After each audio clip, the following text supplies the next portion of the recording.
श्री राधे। नमः शिवाय, नमः शिवाय। देखिए, बहुत ही पवित्र दिन 8 तारीख को शिवरात्रि है।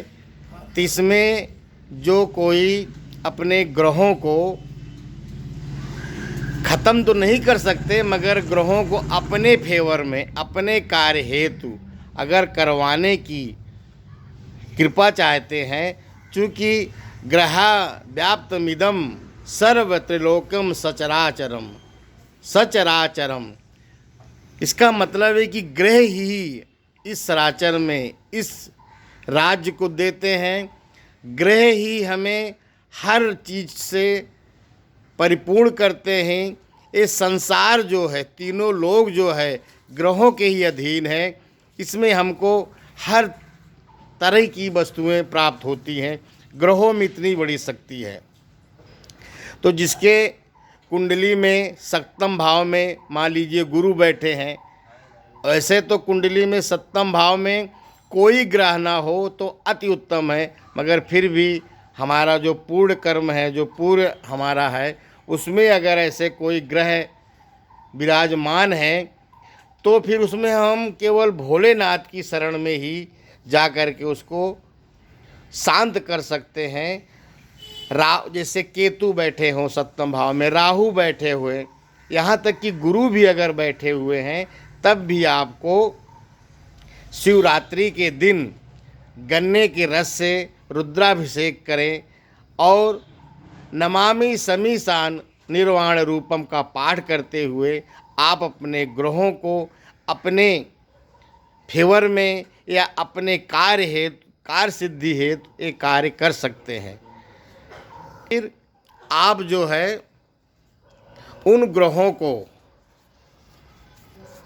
पूजा पाठ के द्वारा भगवान की शरण में जा कर के कर सकते हैं, या फिर एक मंत्र मैं आपको दे रहा हूँ, उसको आप बोलते हुए गन्ने के रस से कर सकते हैं।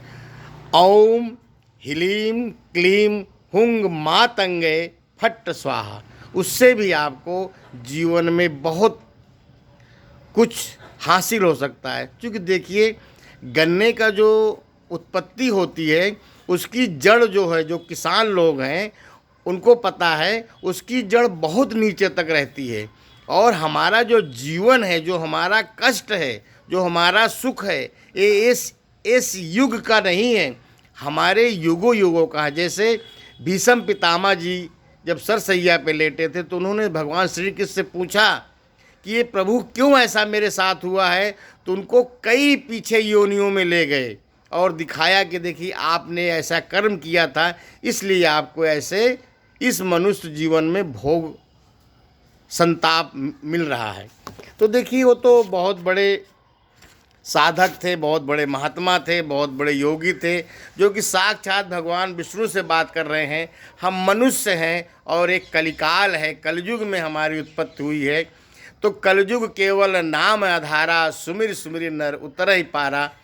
तो अगर हम शिवरात्रि के दिन या सप्तमी के दिन या कृष्ण जन्माष्टमी के दिन ही अगर अपने हम आराध्य को, देवों को, जो उनके अनुसार, जो उनको प्रिय है, उसका अगर हम मनन करें, तब भी हमारा जीवन धन्य हो सकता है।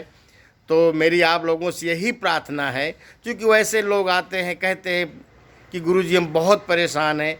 तो अब आपके पास परमात्मा ने एक अमोघ शक्ति दिया है, वो भी महाशिवरात्रि का दिन है। और आप लोग इसमें कोई बहुत लाख 2 लाख रुपए की नहीं खर्चा होने वाला है।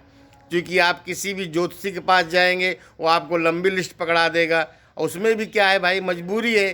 क्योंकि जैसे बिना मौसम का कोई चीज़ आप लोगे तो बहुत ज़्यादा महंगा मिलता है, उसी तरह से अगर आप शिवरात्रि में ऐसा करेंगे, गन्ने के रस से अगर आप भोलेनाथ की रुद्राभिषेक कराएंगे, तो आपके एक रोग नहीं, हजारों रोग, जैसे पितृदोष,